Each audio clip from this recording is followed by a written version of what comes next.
Hello, guys. So, today we're going to be looking at Genesis chapter 6, the wickedness and judgment of man. Genesis chapter 6, verse 1. And after a time, when men were increasing on the earth and had daughters, the sons of God saw that the daughters of men were fair, and they took wives for themselves from those who were pleasing to them.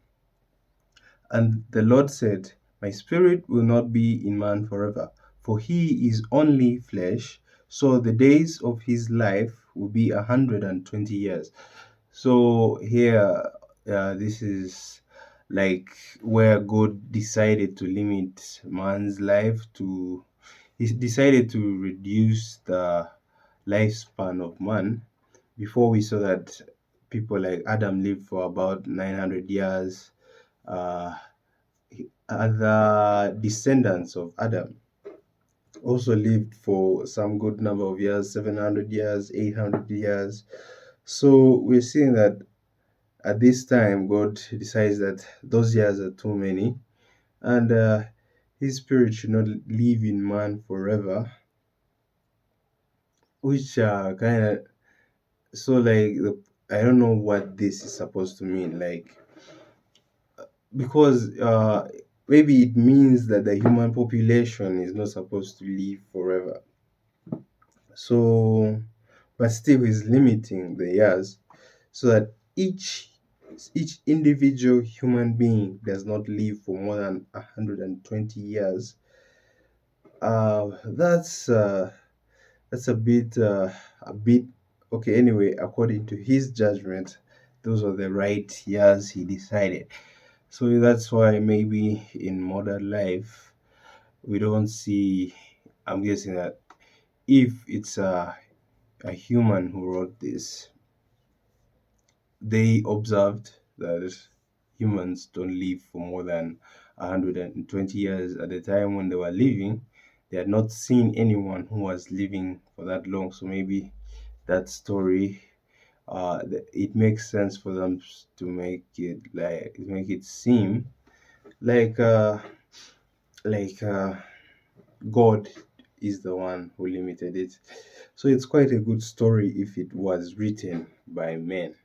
So we are reading this with the assumption that I am reading this with the assumption that I do not know if, because I don't know, I don't have proof that this was written by God. But I know that this Bible has wisdom in it.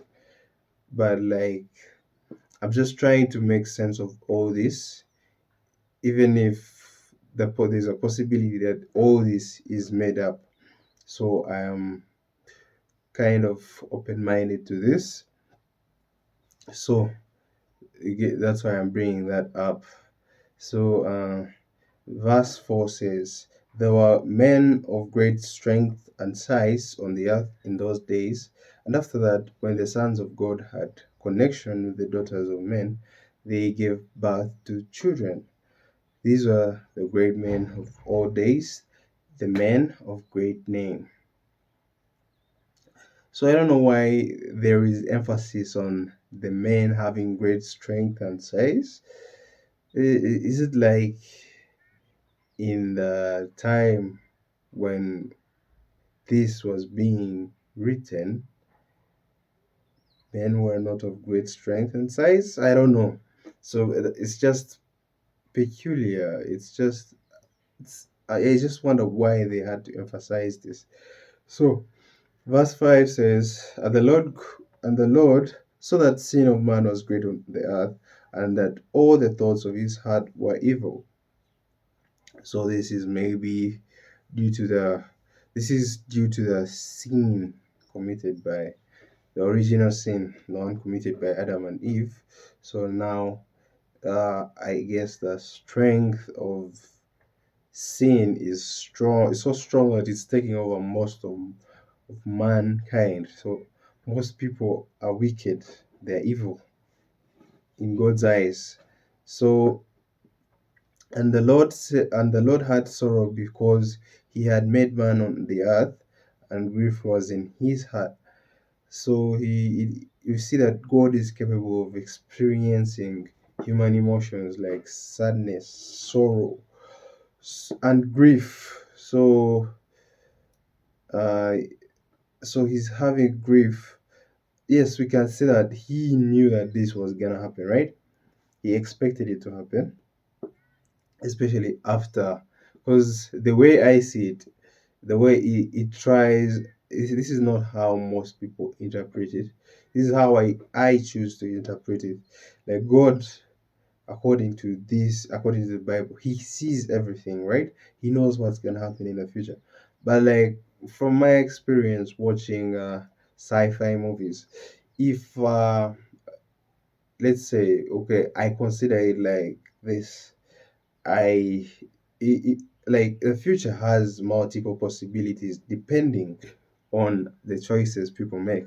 So if any person makes a choice, it leads to certain events that will happen. And even when those events happen, there are multiple choices that have to change, that have to be made, that can change the timeline. So I assume that God knows all the possibilities, however many they are. Like it's like Doctor Strange in Avengers Infinity War, when he was looking for all the possibilities that could happen, when like looking for a solution to their problem, when he was trying to find a way of stopping Thanos, and he saw only one possibility. So God knows all the possibilities, but then possibilities change. Like okay, not all of them come true, like because of the choices man makes. So that's how I choose to interpret it. So he knew among the possibilities that this would happen. Most of the humans would be evil at a certain point if they continue to go through life the way they were going through life. uh, but still, when it happens, he experiences sorrow and grief. So, next verse. And the Lord said, I will take away man, whom I have made from the face of the earth, even man and beast, and that which goes on the earth, and every bird of the air. For I have sorrow for having made them. So, God, this clearly shows that it's showing that God regrets making man. Because he has sorrow. Okay, it doesn't necessarily say he regrets making man, but he feels. What does that mean when he say, I have sorrow for having made them? Hmm? He feels a great deal of sadness for having made man, and he's deciding to take them away, in essence, to delete them, to get rid of them. So, uh, like, it's kind of like he's regretting why he created man. So, anyway, God sees, but then he sees that Noah, because the next verse says, but Noah had grace in the eyes of God.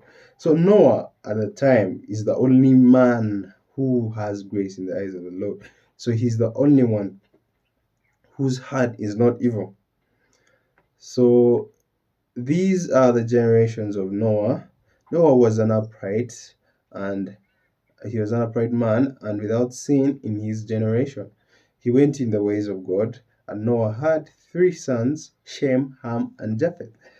And earth was evil in God's eyes, and full of violent ways. And God looking on the earth so that it was evil, for the way of all flesh had become evil on the earth. So it's basically Noah had three sons, but it doesn't mention that. Okay, maybe it's assumed, I guess, because Noah has three sons, right? But Noah is the only one being talked about. It says that Noah was the one who had grace in the eyes of God. We don't know if Shem, Ham, and Japheth also had grace in the eyes of God. But then I guess God God is looking at all of Noah's family as as if they have grace in the eye in his eyes. So Noah is, the way I interpret it, is a representation of the whole family. So, and looking on the earth, so that it was evil for the way of all flesh had become evil on the earth. So everyone, the way of all flesh, what does that mean? It means, like before, you see, the Bible, the thing about the Bible is it doesn't explain itself as it goes along the way. Because if you're just reading this Bible from the beginning, when you see the way of all flesh, you have to interpret it in your own ways, or it has to be explained to you. So the way of all flesh is like men, men living sinful way in their sinful ways, listening to their bodies more than they listen to the spirit. So I choose to interpret it like, because your body is things like sexual temptations, such things, they are caused by the body's urges. So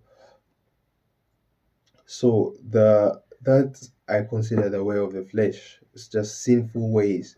So that's a very big, it's a problematic thing about the Bible. Like, someone has to always explain it to you for you to really understand it. Like, for you to understand what they were trying to mean. Otherwise, you just interpret it in your own way, and you don't know if your way is the best way of interpreting it. So, and God said to Noah, "The end of all flesh has come. The earth is full of their violent doings, and now I will put an end to them with the earth." So, the end of all flesh. All flesh, I guess, is supposed to represent all human beings. It's telling Noah that he's going to put an end to everything, and the earth has to go with them. Make for yourself an ark of gopher wood with rooms in it, and make it safe from the water inside and out. And in this way you are to make it. It is to be 300 cubits long, 50 cubits wide, and 30 cubits high. So you are to put a window in the ark, a cubit from the roof, and a door in the side of it, and you are to make it with a lower and second and third floors. So God is giving Noah the explanation, the blueprint for the ark. He's telling him to build an ark, and he's instructing him on how it should, on the exact way it should be built. So, for truly I will send a great flow of waters over the earth for the destruction from under the heaven of all flesh, in which is the breath of life. Everything on the earth will come to an end. So it's just like a repetition. It's just telling him same things, or the world will be destroyed. But with you I will make an agreement, and you will come into the ark, you and your sons and your wife and your sons' wives with you, and you will take with you into the ark two of every sort of living thing, and keep them safe with you. They will be male and female. So one thing, so like I had said, Noah is the only one. Noah, but not Noah alone with his family, because Noah cannot survive alone. Maybe Noah is the only one who had grace in the eyes of the Lord. Or maybe the whole family had grace, but Noah was the crucial one. Noah was the one God was looking at. So he can't be alone. So maybe the family has to come with him, so that they can be able to recreate other human beings. But another thing I noticed is, like, man was the one committing all these sins. They're the ones who had man was the one with wicked hearts, with evil hearts. But all creatures were punished. All animals were punished. They all have to die, and only two of each species has to survive. So I don't understand why God would punish every creature, yet it was man's wrongdoing that was causing this destruction. So, two of every sort of bird and cattle, and of every sort of living thing which goes on the earth, will you take with you to keep them from destruction, and make a store of every sort of food for yourself and them. And all these things Noah did, as God said, so he did. So God is basically saying Noah followed the instructions. So he has to take every kind of food on the ark. Uh, this is quite anyway. The thing about God, we don't understand. They say we do not understand God's ways. So this story might be metaphoric. It might have happened, but if it happened according to the normal logic, according to the way we think, this is almost not possible for all these things to happen the way they happened. Like, how was Noah going to collect every sort of food for himself and for the creatures? How was he going to build an ark? Like, how long did it take him? Because it has to take a while. But like every creature can, like two of every creature, like really? What about, or maybe, because it doesn't even specify, because there are creatures that live in the water. Those ones will not be affected by the. We don't know how God is going to destroy the earth now at this point. But like, if you've read, if you've heard of this story before, you know that he uses water, he uses a flood. Now this flood, so those creatures are safe. That means they there will be more sea creatures in the future after the flood than the land animals, because the land animals were almost wiped out entirely. Only two of every sort of living thing will survive. Or maybe there was a way, man, I don't even.